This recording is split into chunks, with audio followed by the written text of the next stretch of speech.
Welcome, everyone, to another Women in Deep Tech Investment Consortium podcast. And today I'm absolutely thrilled to bring you a woman leader from Africa, Penny Mkhize. And I'm very excited to hear from her about her work in leadership in Africa and some of her thoughts about how to get more women involved in deep tech. Thank you so much, Dr. Jane. The pleasure is all mine. My name is Penny Mkhize from South Africa, and I am a leader, a regional leader for women. The first thing I want to tell everyone about the women and technology. Technology is a woman, as far as I'm concerned. So to me, it's not anything very, very unusual. I'm really glad to be here. I'm coming from South Africa, like I said, and my company is specialized on renewable energy plus ICT, which makes it a very good combination. We are putting light to the lives of the people, but at the same time, that light is coming in terms of information. We do make sure that there is a connectivity in Africa using modern technology. Thank you very much. And tell us a little bit about your work in Women in Leadership as well, because I know that you're a leading light in South Africa. So tell us a little bit about that and some of your challenges and some of your inspiration. One of the good things about being a woman is the power of inclusivity.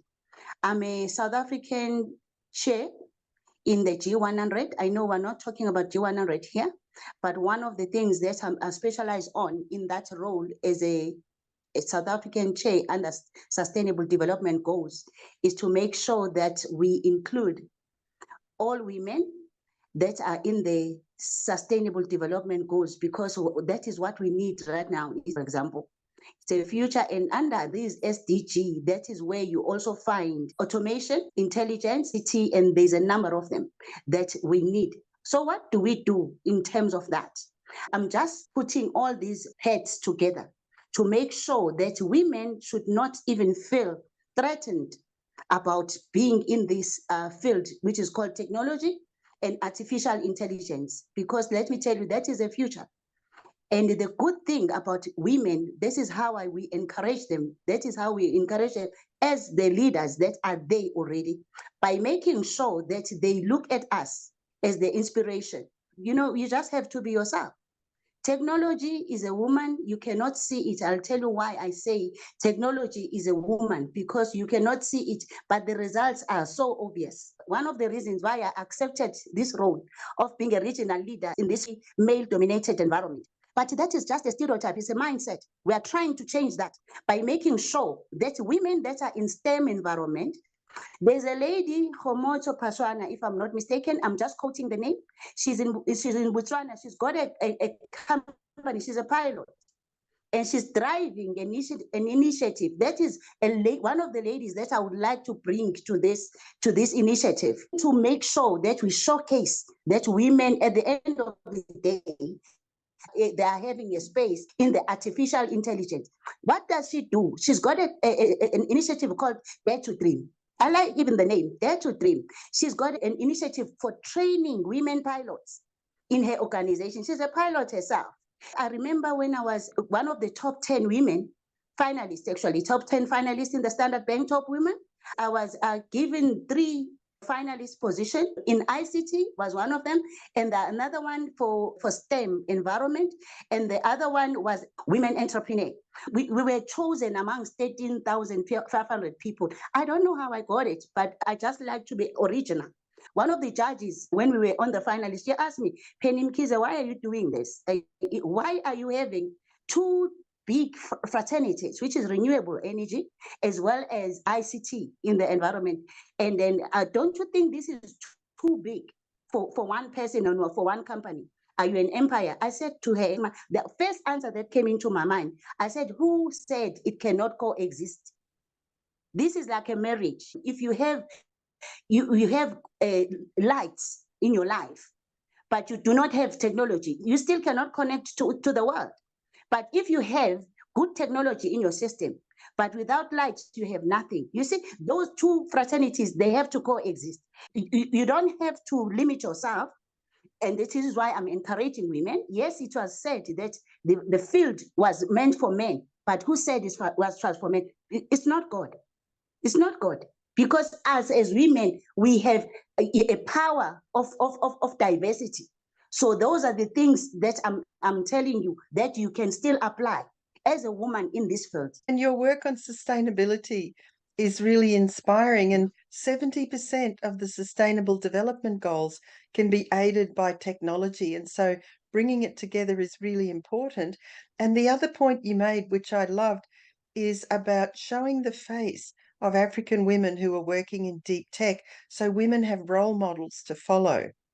So, what I'd like to ask you about now is some of the challenges you faced as a woman coming up to become a women leader so that young women coming now can actually see how you overcame some of those challenges to reach where you are now. I like to use my background as a daughter of the priest.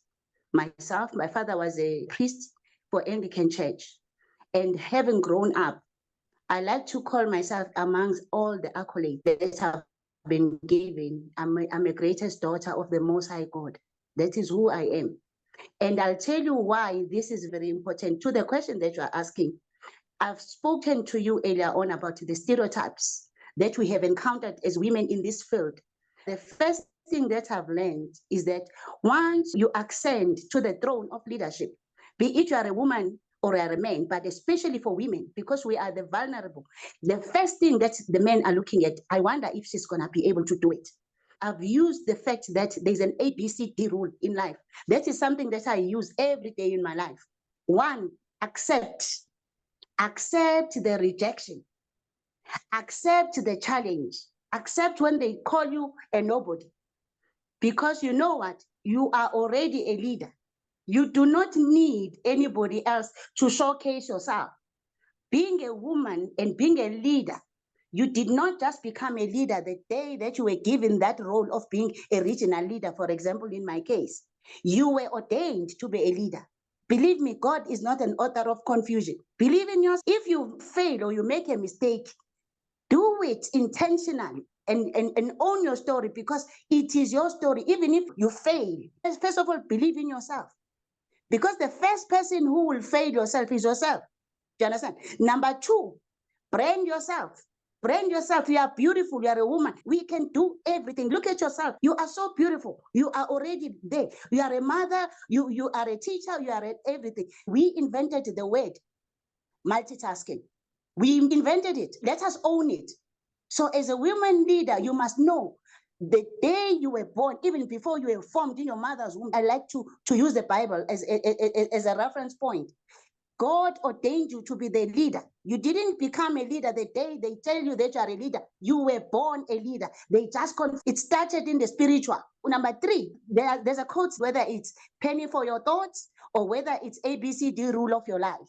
There are 3 C's that are very important in your life. If you are a leader, it's C, choice, chance, and change.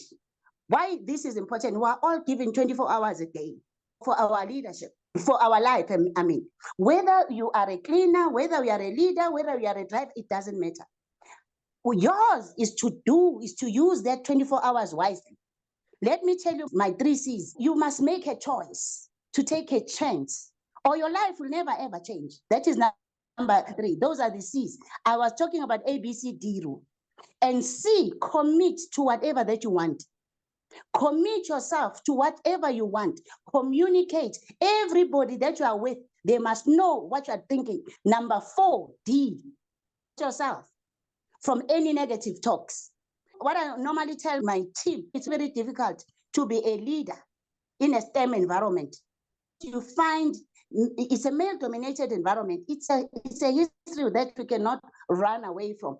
But there's something about it that is very important that I need people to know. I always tell my resources, I normally call them my colleagues. They are not my subordinates. No, they would call me boss lady just to tease me. They know I don't like that word because I don't boss anybody. But I always say, you're dealing with professional men. Do you understand? Professional men are not the ordinary men or your ordinary Joe that you meet on the street. They know their story. Sometimes you have to allow yourself to lead from behind. It still does not change the fact that you are still a CEO. The last one, determination. you must have determination. So those 4 things that